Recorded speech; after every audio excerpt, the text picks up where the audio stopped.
여러분, 부모들은 자녀들을 위해서 최선을 다해서 양육을 합니다. 자녀들을 위해 물질적으로 서포트해 줄 뿐만 아니라 없는 시간을 쪼개가며 피곤한 몸을 이끌고 자녀들과 함께 합니다. 각자의 방식대로 주어진 환경 속에서 아이들에게 최선을 다합니다. 지난 주간에 아내에게 이렇게 물어봤습니다. 자식이 뭔지 엄마 아빠 이런 수고를 알까? 라고 했더니 우리 아내가 대답하기를 모르겠지. 대신 나중에 자기 자식들에게 잘하겠지 라고 대답을 해 주었습니다. 대부분의 자녀들은 잘 모릅니다. 그러다가 철이 들고 또 자기들도 자녀를 낳아 키우다 보면 우리 부모님이 얼마나 나를 위해 애쓰셨는지를 깨닫게 됩니다. 그래도 가끔씩 우리 자녀들이 엄마 아빠의 헌신과 수고에 말 한마디라도 아빠, 엄마 감사해요, 고마워요 라고 하면 얼마나 이것이 힘이 되고 위로가 되는지 모릅니다. 사랑하는 여러분, 우리의 아버지 되시는 하나님도 마찬가지이실 것입니다. 자녀된 우리 역시 하나님이 베풀어 주신 은혜와 사랑을 너무나도 당연한 것으로 여기며 살아갈 때가 많이 있습니다. 그런데 우리가 하나님의 사랑과 은혜를 깨닫고 하나님을 향해서 감사합니다, 지금까지 지내온 것이 다 하나님의 은혜였습니다 라고 고백을 한다면 우리 하나님이 얼마나 기뻐하실까요? 오늘은 추수감사 주일입니다. 지나온 한 해를 되돌아보며 나의 삶 가운데 베풀어 주신 하나님의 은혜에 감사하는 주일입니다. 오늘 이 추수감사 주일을 맞이하여서 골로새서 말씀을 통해서 하나님이 우리에게 베풀어 주신 은혜가 무엇인지, 우리는 또 어떻게 감사하며 살아가야 할지를 깨닫는 시간 되기를 소망합니다. 지난주에 살펴보았듯이 골로새서는 감옥에 갇힌 바울이 골로새 교회에 보내는 편지입니다. 그런데 골로새 교회는 바울이 직접 가보지도 않은 곳이었고 또한 직접 개척한 교회도 아니다라고 말씀을 드렸습니다. 하지만 에바브라를 통해서 복음이 전파되었던 이 골로새 교회에 예수 그리스도에 대한 믿음과 모든 성도에 대한 사랑과 하늘에 쌓아둔 소망이 있음을 알고 바울은 하나님께 감사하였습니다. 바울은 이 골로새서에서 감사라는 단어를 여러 번 언급하고 있습니다. 감사가 바로 이 골로새서의 주제 중에 하나입니다. 그리고 바울 서신서 전반의 중요한 주제이기도 합니다. 여러분은 보통 언제 감사를 하십니까? 누군가 나에게 도움이 되는 무언가를 해주었기 때문에 하는 것입니다. 우리 기독교에서의 감사는 하나님이 우리를 위해 하신 일 때문에 하는 것입니다. 이것을 깨닫는 것이 기독교의 핵심이고 복음입니다. 그렇다면 우리 아버지 하나님께서 우리에게 베풀어 주신 은혜, 또 우리가 아버지 하나님께 감사하는 이유가 무엇인지 함께 살펴보도록 하겠습니다. 골로새서 1장 12절에서 13절까지 말씀을 보면 우리로 하여금 빛 가운데서 성도의 기업의 부분을 얻기에 합당하게 하신 아버지께 감사하게 하시기를 원하노라. 그가 우리를 흑암의 권세에서 건져내사 그의 사랑의 아들의 나라로 옮기셨으니 라고 되어 있습니다. 자, 우리가 하나님께 감사하는 이유, 그것은 하나님께서 우리를 빛 가운데서 성도의 기업의 부분을 얻기에 합당하게 하셨기 때문입니다. 부모가 자녀들에게 물려주는 유산이 있습니다. 그 유산이 바로 여기서 말하는 기업입니다. 하나님이 우리를 합당하게 하셨다라는 것은 우리를 하나님 나라의 모든 기업을 상속할 수 있는 자녀로 삼아주셨다라는 의미입니다.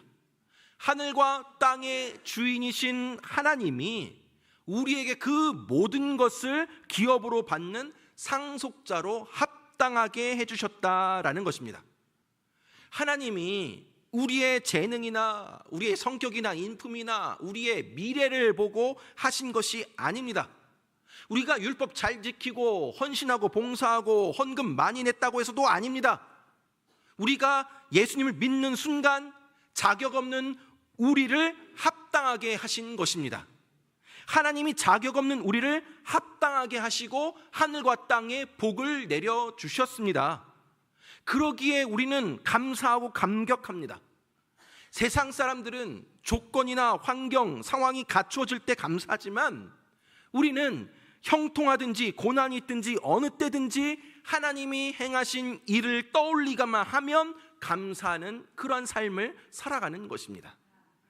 또한 우리가 하나님 아버지께 감사하는 이유는 하나님께서 우리를 건져 옮기셨기 때문입니다. 우리는 태어나는 순간부터 흑암의 속에, 흑암의 권세 아래 흑암의 종노릇할 수밖에 없는 존재들이었습니다. 그런데 하나님께서 저와 여러분을 흑암의 권세에서 건져내어서 그의 사랑하는 아들의 나라로 옮기셨습니다. 우리가 어디에 속했습니까? 아들의 나라에 속한 겁니다. 이렇게 아들의 나라에 속하며 나아갈 때 앞서 이야기했던 성도의 기업을 합당하게 받을 수 있는 특권이 주어지게 되는 것입니다. 이것은 우리가 어떠한 노력이나 행함이 아니라 전적인 하나님의 은혜로 주어진 것입니다. 사랑하는 여러분, 우리는 그리스도 예수 안에서 하나님의 은혜를 받았습니다. 그 은혜를 발견하고 깨달을 때 감사할 수 있습니다. 하나님이 우리에게 베풀어 주신 은혜가 무엇입니까? 예수님을 믿음으로 말미암아 구원을 얻었습니다. 하나님의 자녀가 되었습니다. 더 이상 죄의 종노릇하는 것이 아니라 흑암의 권세에서 건져내어서 하나님의 아들의 나라로 옮기셨습니다. 성도의 기업을 얻기에 합당하게 하셨습니다. 이 모든 것이 다 하나님의 은혜입니다. 뿐만이 아닙니다. 예수님의 이름으로 기도하고 예수님의 이름으로 응답을 받을 수가 있는 그런 권리도 있습니다. 또 기적을 경험할 수도 있습니다.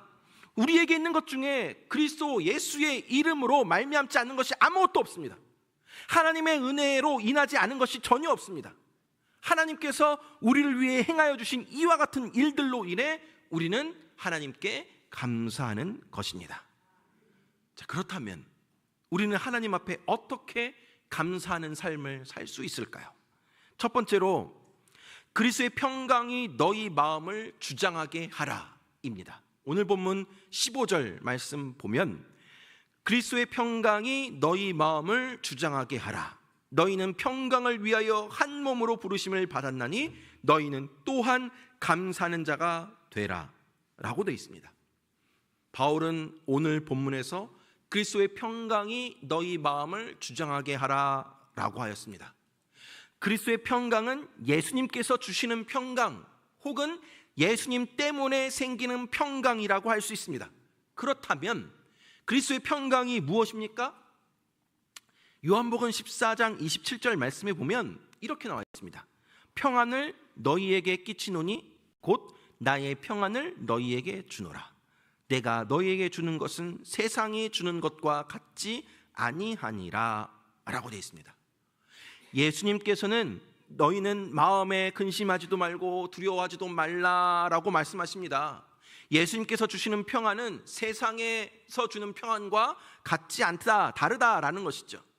세상이 주는 평안은 조건적인 평안입니다.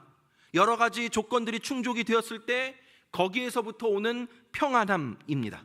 많은 것을 누리게 되었을 때, 성공하게 되었을 때, 여러 가지 재물들이 충만해지고 또 그 가득 차게 되었을 때, 승리하게 되었을 때, 그러한 조건 때문에 한 마음속에 기쁨을 누리고 평안을 누리는 것, 이것이 세상이 주는 평안입니다. 그러나 이 세상이 주는 평안은 온전하지가 않습니다. 오래가지가 않습니다. 하나님이, 예수님이 주신 평안은 이러한 외부적인 조건이나 환경으로 인한 평안이 아니라 주님과 우리 사이의 그 관계성에서 오는 평안함입니다. 우리 주님이 우리 아버지가 되어주시고 우리를 사랑하시는 분이라는 그 바로 그 사실에서부터 오는 평안함인 것입니다. 이 세상의 그 어느 것도 하나님의 사랑에서 우리를 끊어낼 것이 아무것도 없습니다. 그 사실에서 오는 평안함, 그것이 바로 그리스도부터 오는 평강입니다. 그렇게 흔들림이 없습니다. 조건과 환경에 따라 달라지지가 않습니다.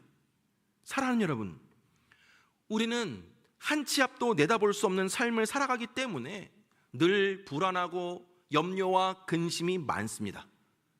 자녀들을 키우면서 부모들은 과연 이 아이들이 장차 어떻게 살아갈지, 과연 자기 앞가림을 잘할 수 있는지 늘 걱정합니다. 그렇다고 그 자녀들이 부모 뜻대로 되지도 않습니다. 자녀들은 다 커서도 부모가 가장 염려하는 대상입니다. 또한 연로하신 부모를 두고 있는 자녀들에게는 부모가 염려의 대상입니다. 건강하게 사셔야 되는데 계속 이곳저곳 아프다는 소식만이 전해져 옵니다. 멀리 떨어져 있어서 자주 찾아뵙지 못하는 상황으로 인해서 왠지 죄송하고 미안한 마음이 있습니다. 이런 염려와 근심이 우리의 마음을 지배하고 판단하고 이끌어가도록 하지 말아야 합니다. 그리스도께서 주시는 평강이 우리 마음을 주장하도록 해야 합니다. 빌립보서 4장 6절에서 7절 말씀 보면, 아무것도 염려하지 말고 다만 모든 일에 기도와 간구로 너희 구할 것을 감사함으로 하나님께 아뢰라.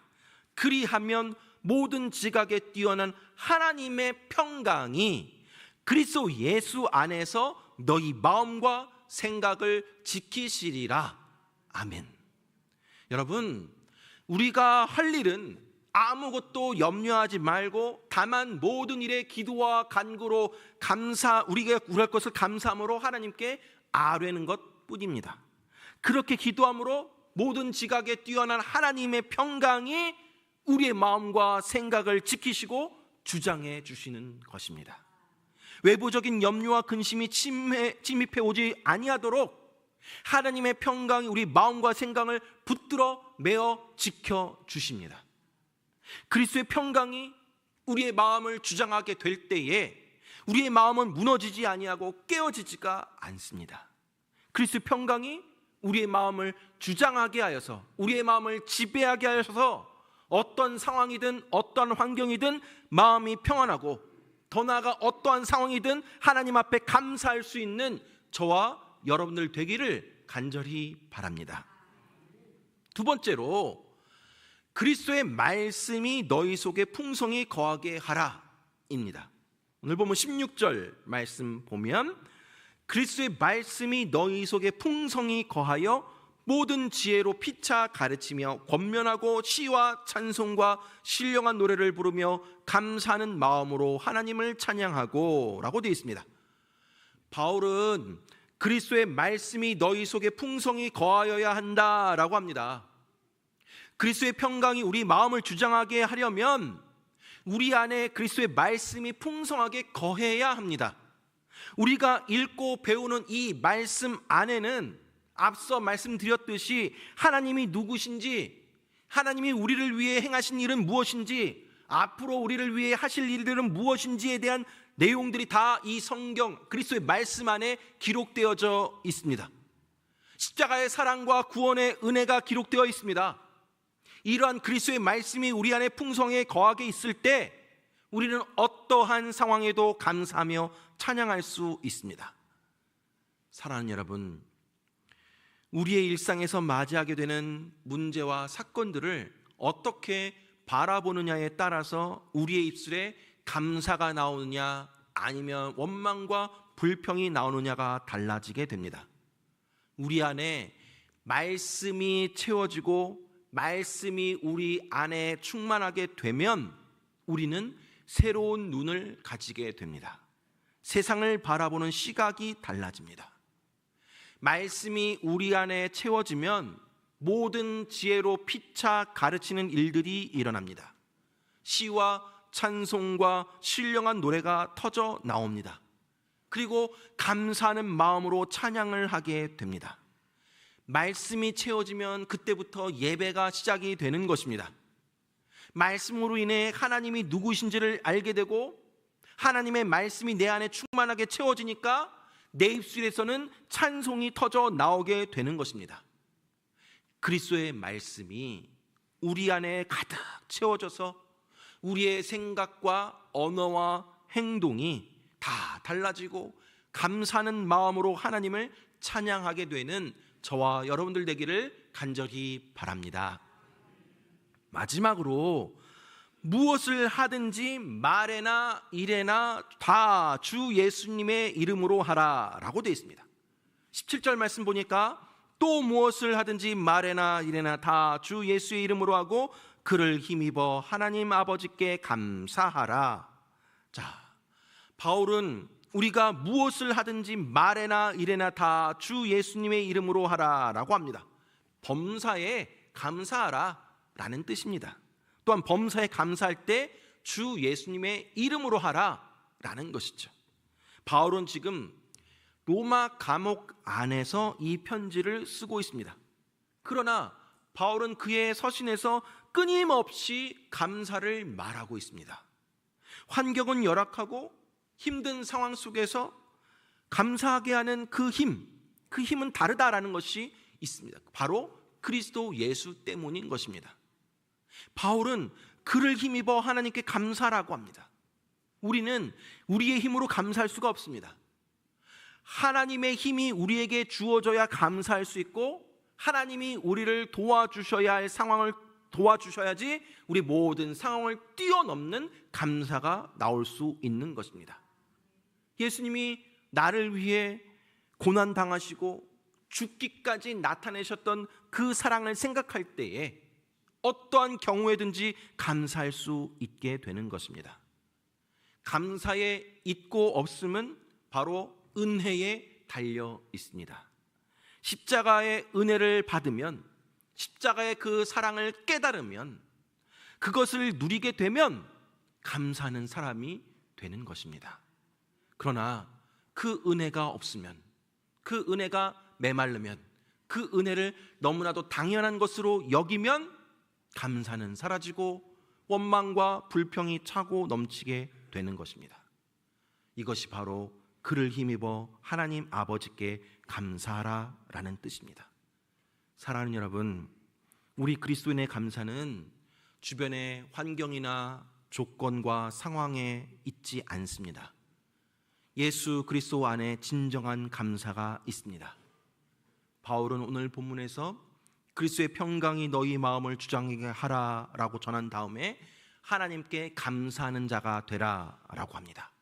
또한 그리스도의 말씀이 너희 속에 풍성히 거하여 모든 지혜로 피차 가르치며 권면하고 라고 한 다음에 하나님께 감사하는 마음으로 하나님을 찬양하라 라고 하고 있습니다. 또한 또 무엇을 하든지 말에나 일에나 다 주 예수의 이름으로 하고 라고 한 다음에 하나님 아버지께 감사하라 라고 되어 있습니다. 오늘 본문 15절, 16절, 17절에 다 감사가 나오고 있습니다. 사랑하는 여러분, 그리스도의 평강이 감사의 이유입니다. 그리스도의 말씀이 감사의 원천입니다. 그리스도의 이름이 감사의 능력입니다.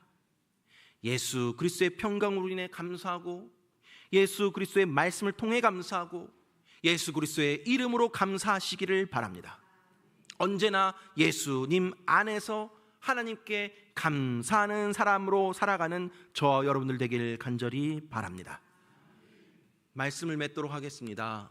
사랑하는 여러분, 앞서 서두에 말씀드렸듯이 자녀들은 부모님의 사랑과 헌신에 대해서 잘 모릅니다. 당연한 것으로 여길 때가 많습니다. 그러다가 가끔씩 자녀들로부터 진심 어린 감사와 사랑의 고백을 받게 되면 그것이 참으로 힘이 되고 또 그간의 고생을 다 씻겨버린 것처럼 위로가 되기도 합니다.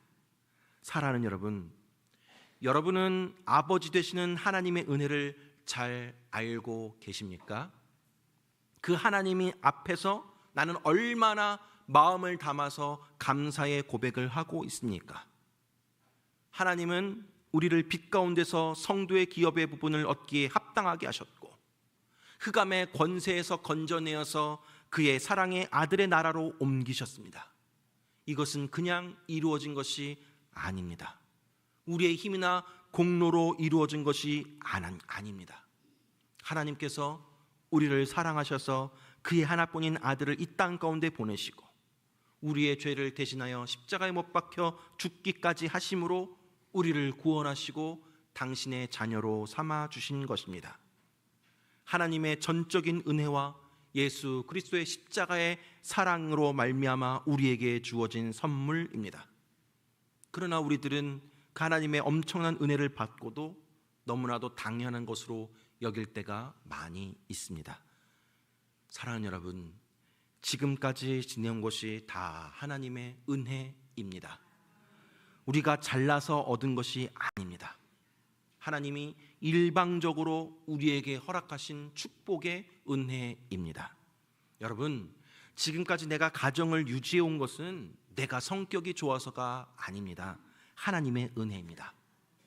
내가 지금 이렇게 건강하게 살고 있는 것은 내가 보양식 먹고 운동 잘하고 건강관리 잘해서가 아니라 하나님께서 살려주셔서 지금까지 살고 있는 것입니다. 일터에서 돌아오는 남편, 학교에서 돌아오는 자녀들, 아침에 인사하고 저녁 때가 되어서 돌아왔구나 라고 생각을 하십니까? 군대 가면 당연히 휴가 나오고 제대하는 거 당연하다고 생각하십니까? 아닙니다. 아침에 집을 나갔다가 저녁에 집으로 돌아오지 못하는 사람 많습니다. 당연한 것이 아닙니다. 하나님께서 우리에게 베풀어 주신 은혜 속에 우리가 지금도 살아가고 있는 것입니다. 사랑하는 여러분, 오늘 우리는 추수감사절을 보내면서 다시금 하나님의 은혜에 대한 감사가 회복될 수 있게 되기를 간절히 바랍니다. 지나온 한 해를 돌아보십시오. 지나온 2024년 1월 1일부터 오늘까지의 삶을 돌아보십시오. 여러 가지 힘들고 어려운 상황 중에도 있었습니다. 하지만 신실하게 우리의 삶을 인도해 주신 하나님의 손길, 그 은혜를 깨달으시고 그 은혜에 감사하시길 바랍니다. 하나님께서 우리에게 행하신 일들 우리 마음속에 담아두고 기억하고 그 행하신 일들을 떠올릴 때마다 감사하고 찬양하는 것이 바로 하나님의 자녀된 우리가 마땅히 해야 할 일입니다.